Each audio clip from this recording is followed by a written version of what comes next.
اعوذ باللہ من الشیطان الرجیم بسم اللہ الرحمن الرحیم ان اللہ وملائکتہ یصلون علی النبی یا ایھا الذین آمنوا صلوا علیہ وسلموا تسلیما اللہم صل علی سیدنا محمد وعلی سیدنا محمد وسلم اللہم صل علی سیدنا محمد اللہم صل علی سیدنا محمد۔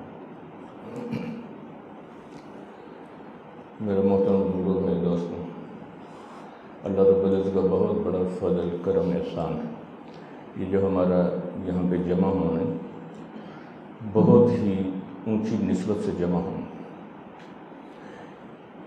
اس سے اونچی نسبت کوئی نہیں۔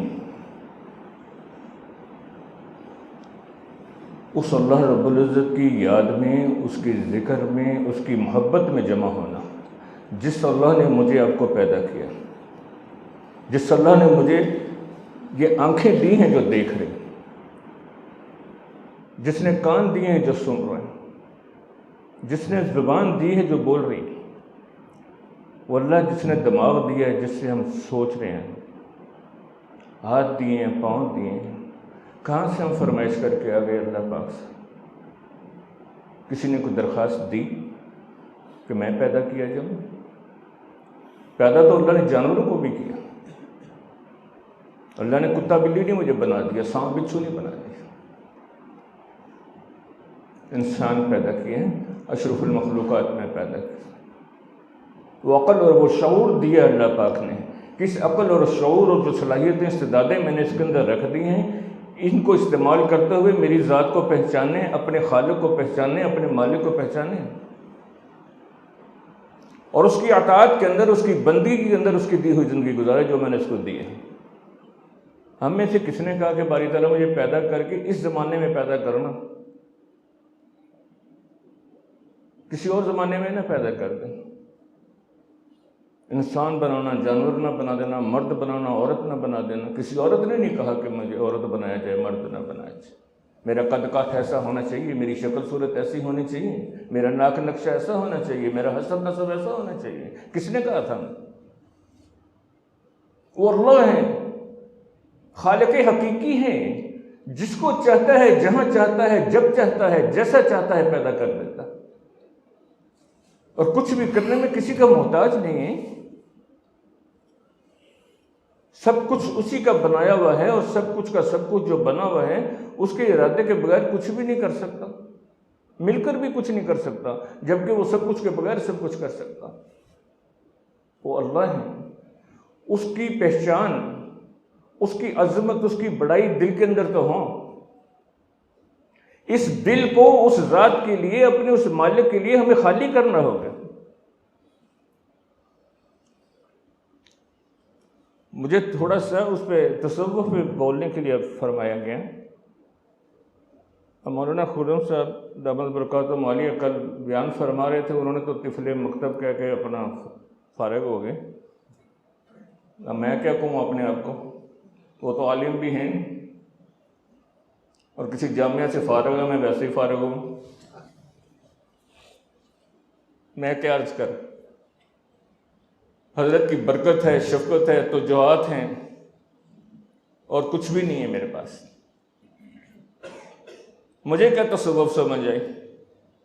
اس دل کو پاک کر لیں ہر گندگی سے، ہر نجاست سے، ہر علائش سے۔ عمل نے کام آنا ہے، عمل ہی کامیابی کی اور ناکامی کی بنیاد ہے، اور اس عمل نے باہر سے اندر نہیں جانا جسم کے، جسم سے اندر سے باہر آئے گا۔ تو اس وجود کو تو اندر سے پاک کرنا ہوگا۔ جو بھی ہے، جہاں بھی ہے، جس حالت میں، جس مقام پہ ہے، یہ اس کی سب سے بڑی ضرورت ہے، سب سے پہلی، سب سے مقدم، یہ سب سے بڑی ضرورت ہے ہماری۔ ہم کیا چھوٹی چھوٹی چھوٹی چھوٹی چھوٹی چھوٹی ضرورتیں لے کے، اللہ پاک یہ کر دے، اللہ پاک یہ کر دے، اللہ پاک وہ کر۔ جس اللہ نے ہمیں پیدا کیا ہے اور اس کے ساتھ ضرورتیں، حاجتیں لگائی ہیں، وہ ہم سے زیادہ جانتا ہے ضرورتوں، حاجتوں کو، ہمارے سے زیادہ جانتا ہے۔ اس ذات سے تعلق تو جوڑ لیں جس نے کرنا ہے، جس نے دینا ہے، اس کے علاوہ کوئی اور چارہ ہی نہیں ہے۔ الحمدللہ مسلمان ہیں، کلمے سے نسبت اللہ پاک نے عطا فرمائی ہے، لا الہ الا اللہ، کرنے والی ذات صرف اس کی ہے۔ عزت چاہیے تو میرے ہاتھ میں، صحت چاہتے ہیں وہ میں نے دینی ہے، کامیابی بھی میرے ہاتھ،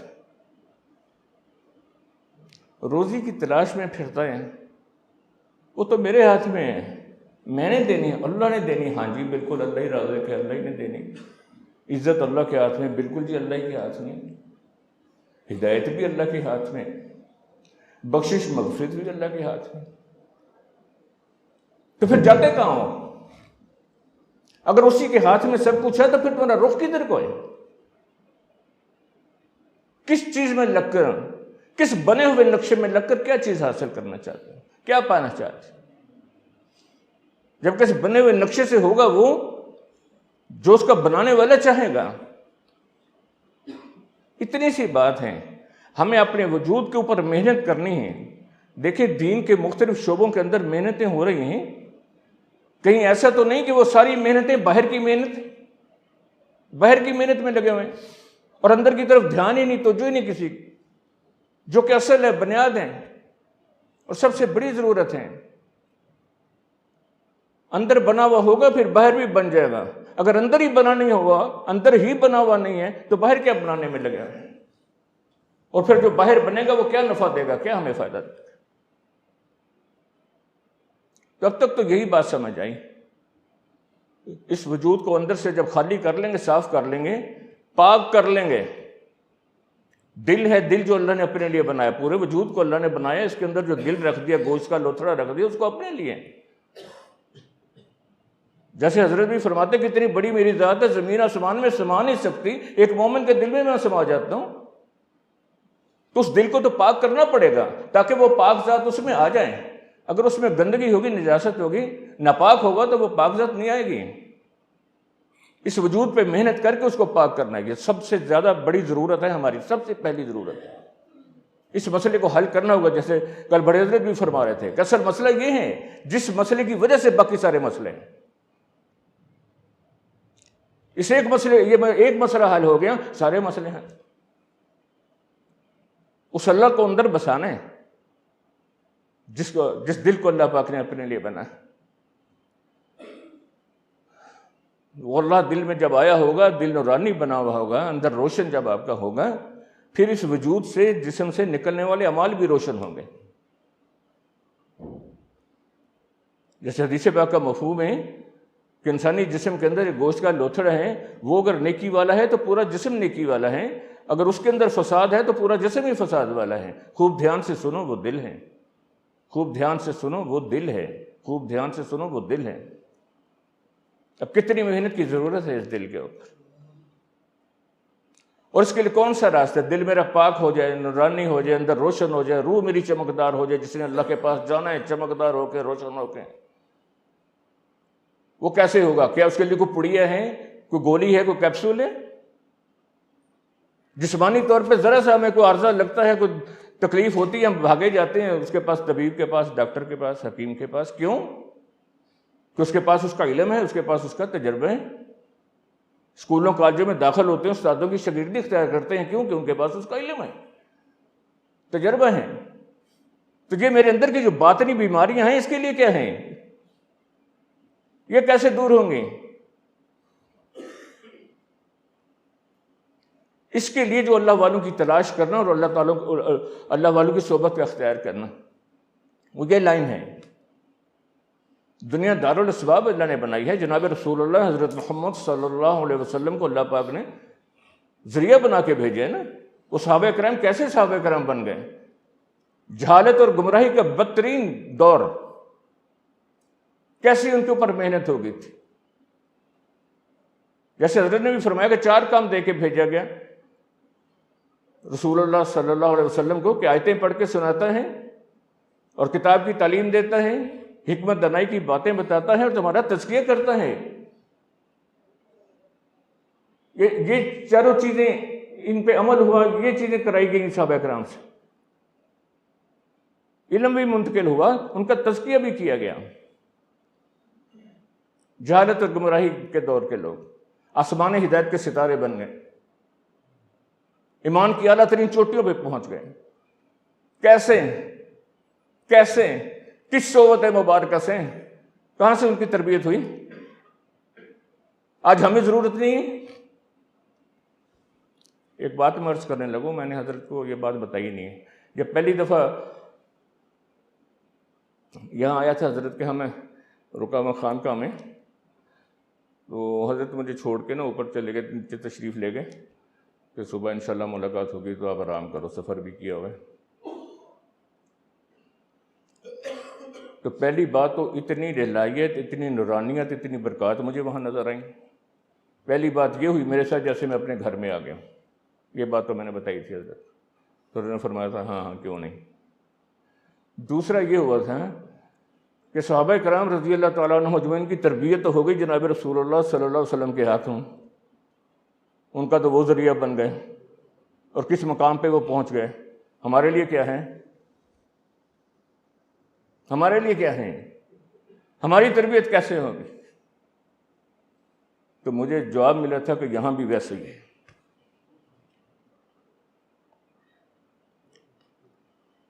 اللہ پاک کی طرف سے نظام ہے، اور کوئی راستہ کو نظر نہیں آتا، کوئی اور نہیں نظر آتا۔ اگر کسی منزل پہ پہنچنا ہے، کون سا اس کا راستہ جاتا ہے اس منزل تک، تو اس کی رہنمائی کو لینی پڑے گی۔ رہنمائی کس سے لیں گے؟ جو اس منزل سے بھی واقف ہوگا، اس راستے سے بھی واقف ہوگا، وہی رہنمائی کر سکے گا۔ تو پھر اسی سمت میں اپنے آپ کو ڈال دیں گے اس راستے کے اوپر، تو پہنچ جائیں گے منزل تک۔ سواری نہ بھی ملے، پیدل بھی چلیں گے تو پہنچ جائیں گے۔ پیدل بھی نہیں چلیں، گھسٹنا بھی شروع کر دیں پھر بھی پہنچ جائیں گے کہ ہمارا رخ صحیح ہے، منزل ہمارے سامنے ہے۔ اگر اس کے الٹ سمت میں چلیں گے، جتنا زیادہ چلتے چلے جائیں گے منزل سے دور ہوتے چلے جائیں گے۔ یہ مسئلہ بنا ہوا ہے۔ سب کچھ اپنا ٹھیک چاہتے ہیں، ساری اپنی خواہشات نہیں ہیں، زندگی گزارنے کے لیے احکامات ہیں، خواہشات تھوڑی ہیں۔ خواہشات پوری ہونے کی جگہ تو جنت ہے جو اللہ نے بنا کے رکھی، جہاں اینٹ سیمنٹ گارے مٹی گارے کے پتہ نہیں سیمنٹ سریے کے گھر بنا رہا ہے، محل بنا رہا ہے۔ کیا بنا لے گا، کتنا بڑا بنا لے گا، کیا کچھ اس میں لگا لے گا۔ اگر خواہش کے مطابق، مرضی کے مطابق بنا بھی لیا تو نے کر بھی لیا، تو یہ بتا کہ رہ کتنا لے گا اس میں۔ تو اللہ پاک نے جو بنا کے رکھا ہوا ہے، وہاں تو سونے چاندی کے محل بنا کے رکھے، دودھ شہد کی نہریں ہیں، وہاں پہ خواہشات پوری ہوں گی۔ جو دل میں خواہش ہوگی آگے حاضر ہے۔ خواہشات پوری ہونے کی جگہ وہ ہیں، لیکن اس کے لیے یہاں احکامات کو پورا کرنا پڑے، جس کے لیے اللہ پاک نے مکمل دین عطا فرمایا ہے، جو زندگی کے ہر شعبے کے واسطے، معاشرے کے ہر طبقے کے واسطے احکامات ہیں۔ احکامات ہی احکامات ہیں، احکامات کے مجموعے کا نام ہی دین ہے۔ اس دین کے علم کو سیکھنا بھی فرض ہے۔ پھر اللہ پاک نے اعمال دیے ہیں، احکامات جو ہیں، احکامات عبادت کی لائن سے بھی ہیں، معاشرت کے اعتبار سے، اخلاقیات کے اعتبار سے، معاملات کے اعتبار سے، احکامات ہی احکامات۔ ان حکموں کو پورا کرنا، اس سے پہلے اس کا علم حاصل کرنا، کیونکہ علم ہوگا تو عمل کر پائیں گے۔ اس علم کا حاصل کرنا بھی فرض ہے، اور اتنا علم حاصل کرنا کہ حلال حرام کی ہمیں تمیز ہو۔ اور اللہ پاک نے ایک حکم نماز کا دیا ہے، حضرت نے بھی اس بارے میں بات فرمائی تھی کہ وہ نماز ہماری ایسے بن گئی جو اللہ کی بارگاہ سے ہمارے مسئلے حل کروا دے، ہماری ضرورتیں پوری کروا دے۔ اس کے لیے اللہ پاک نے ایک نماز کا عمل دیا ہے کہ اللہ اکبر کہتے ہی، اللہ اکبر کہتے ہی اس کے دربار میں پہنچ گئے، اس کی بارگاہ میں حاضری ہو گئی۔ اور اس بارگاہ میں حاضری سے پہلے نماز کی تیاری کے لیے وضو ہے۔ کیا میرا وضو ایسا ہو گیا کامل وضو؟ حضرت ابوبکر صدیق رضی اللہ تعالیٰ عنہ کی روایت میں ہے کہ جس شخص نے کامل وضو کیا اور 2 رکعت نماز اس طرح سے پڑھ لی کہ اس کا دھیان کسی اور طرف نہیں گیا، جنت اس پہ واجب ہو گئی۔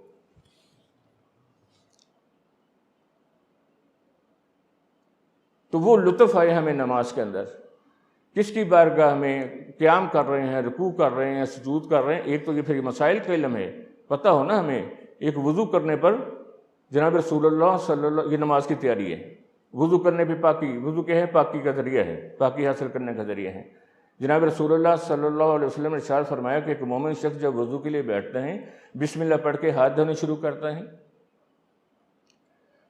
اب اس کے ہاتھوں سے پانی لگ کے گرے گا، پانی کا پہلا قطرہ گرتے ہی اس کے ہاتھوں سے جتنے گناہ ہوئے سب معاف، منہ سے کلی کی، منہ سے جتنے ہوئے معاف، کانوں سے جتنے ہوئے معاف، جہاں تک پاؤں سے جتنے ہوئے معاف، اور یہاں تک کہ دل اور دماغ میں پیدا ہوئے وہ بھی سب معاف۔ اور وضو کے بعد وہ ایسے گناہوں سے پاک اور صاف ہوتا ہے جیسے اس نے آج ہی اپنی ماں کے بدن سے جنم لیا۔ یہ ہے وضو۔ پاکی کی حالت میں اب آئے گا اللہ کی بارگاہ میں، جہاں سے اس کے مسئلے حل ہونے ہیں، جہاں سے اس کی ضرورتیں پوری ہیں۔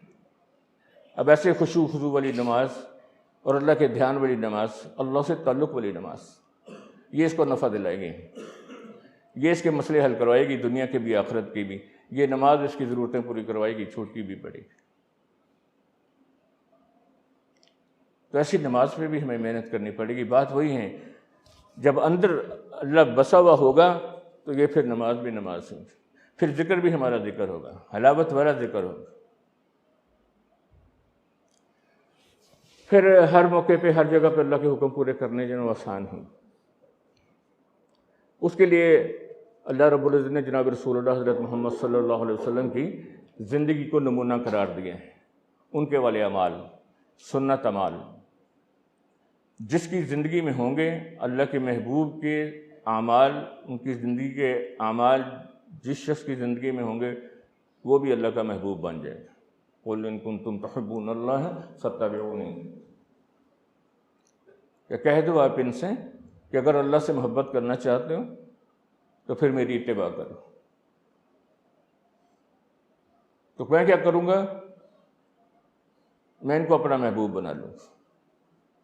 جو اللہ کے محبوب کی اتباع کرے گا اللہ کا محبوب بن جائے گا، اللہ اسے اپنا محبوب بنا لے۔ راستہ ضابطہ اللہ نے بتا دیا ہے، اس کے علاوہ کوئی راستہ نہیں ہے۔ تو سب سے بڑا اب یہ ہے کہ تھوڑی سی بات کہ وہ جو دین کے مختلف شعبے ہیں، الحمدللہ سبھی بہت مبارک، سبھی کی بہت اہمیت ہے، چاہے وہ مدارس ہیں، درس و تدریس کا شعبہ ہے، علم کو سیکھنے کا، پھر اس کو پھیلانے کا، کتنا بڑا یہ کام ہے، عظیم فریضہ ہے۔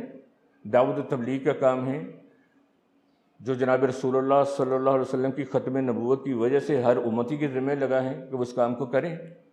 کنتم خیر امت اخرجت للناس، کہ تم بہترین امت ہو، اس واسطے بہترین ہو کہ بہترین کام تمہارے ذمہ لگا ہے کہ لوگوں کو نیکی کی تلقین کرتے ہوں اور برائی سے بچنے کی ان کو تلقین کرتے ہوں۔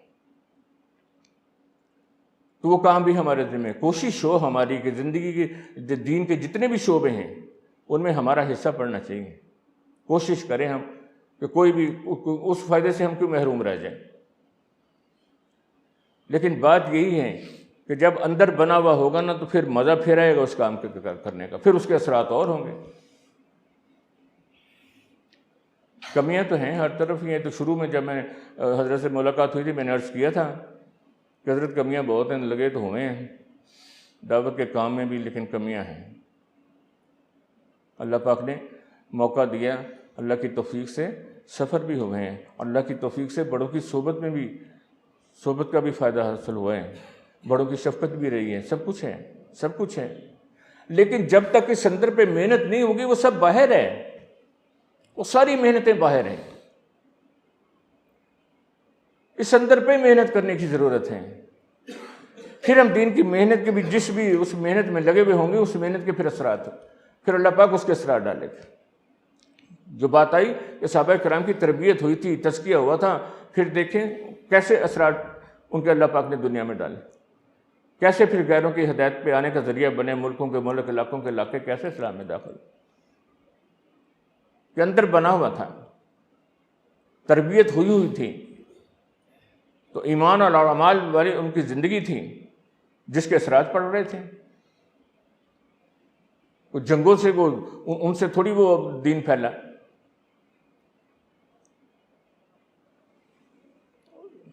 جنگ قادسیہ ہے غالباً جب ادھر ایران والوں کے ساتھ تھا، ان کا مقابلہ حضرت سعد بن ابی وقاص رضی اللہ تعالیٰ عنہ لشکر کے امیر تھے. وہ ہے تو واقعہ لمبا. وہ پھر فتح کرتے کرتے اوپر شمال کی طرف، تو ان کا جو بادشاہ تھا تو وہ بھاگ کے چلا گیا شمال کی طرف. وہاں جا کے اس نے اپنا وہ بنا لیا دارالخلافہ جو بھی. تو اس نے چین کے بادشاہ کو لکھا، بھیجا، وفد بھیجا کہ میری مدد کرو، اس طرح مسلمان چڑھتے ہوئے چلے آ رہے.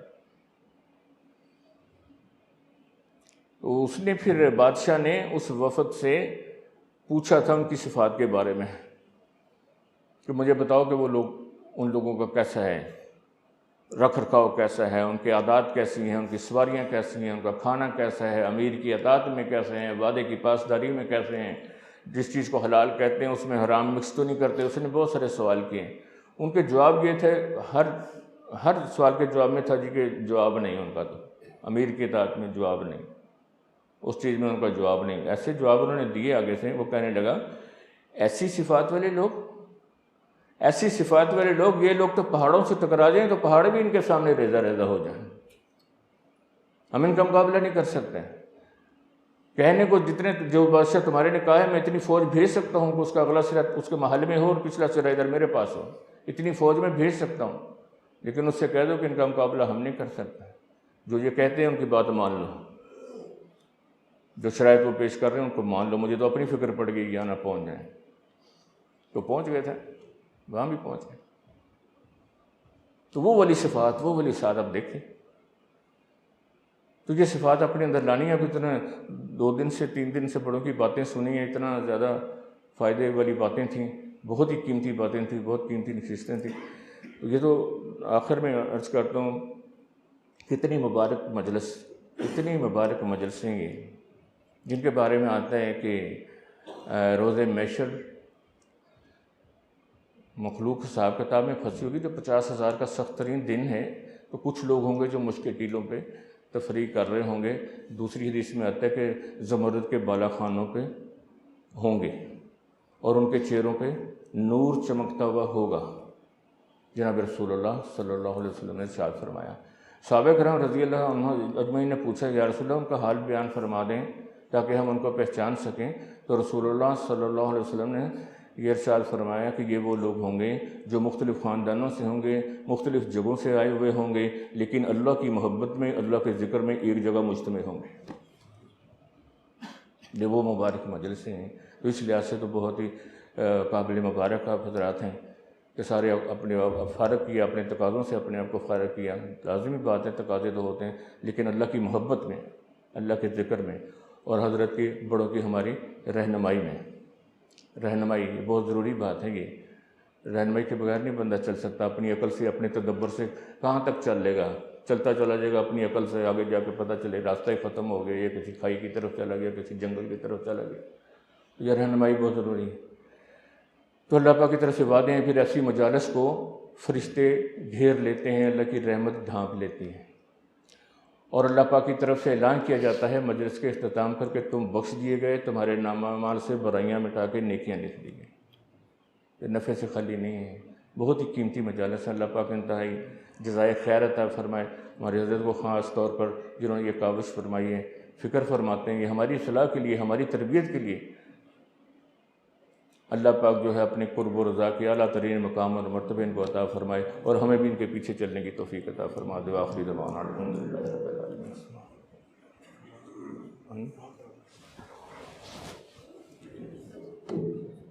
الحمدللہ رب العالمین والصلاة والسلام علی اشرف الانبیاء والمرسلین سیدنا مولانا محمد وعلی آلہ وصحبہ اجمعین. ربنا آتنا فی الدنیا حسنۃ وفی الآخرۃ حسنۃ وقنا عذاب النار. رب اغفر وارحم وانت خیر الراحمین. رب اغفر وارحم وانت خیر الراحمین. رب اغفر وارحم وانت خیر الراحمین. برلب سے پہلے کہ ہمارے تمام صغیرہ کبیرہ ظاہری باطنی عمدن سہمن گناہوں کو معاف فرما دے.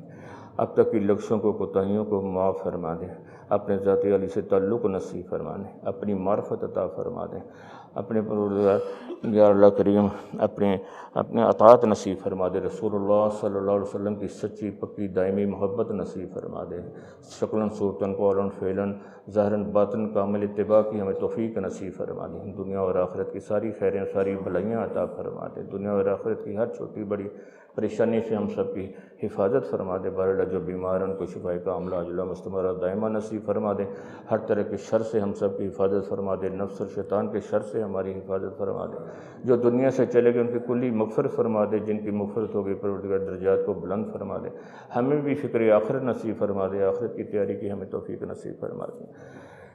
دنیا کے اندر پروردگار جو بھی دین کی محنت کی شکلیں جس شکل میں جس نہج میں دین کی محنت ہو رہی ہے، پروردگار ان میں برکتیں عطا فرما کر انہیں قبول فرما کر پورے عالم کے اندر دین کے زندہ ہونے کا ذریعہ بنا دے، ہدایت کے پھیلنے کا ذریعہ فرما دے، اور دین کی محنت کرنے والوں کی محنتوں کو قبول فرما کر ان کو صفات پیدا فرما کر اخلاص نصیب فرما کر ان کی محنتوں کو قبول فرما کر پورے عالم کے اندر ہدایت کے پھیلنے کا ذریعہ بنا دے، کفر کے باطل کے بے دینی کے مٹنے کا ذریعہ بنا دے، اور پوری امت کے ہر فرد کو ہدایت عطا فرما کر ہدایت والی محنت کے لیے بھی قبول فرما لے، اور ہماری دعاؤں کو اپنے فضل و کرم سے قبول فرما دے، قبر حشر آخرت جنت تک جانے والی ہماری تمام ضرورتوں کو پروردگار عافیت کے ساتھ قبول فرما۔ سبحان ربک رب العزت عما یصفون وسلام علی المرسلین والحمد للہ رب العالمین، آمین برحمتک یا ارحم۔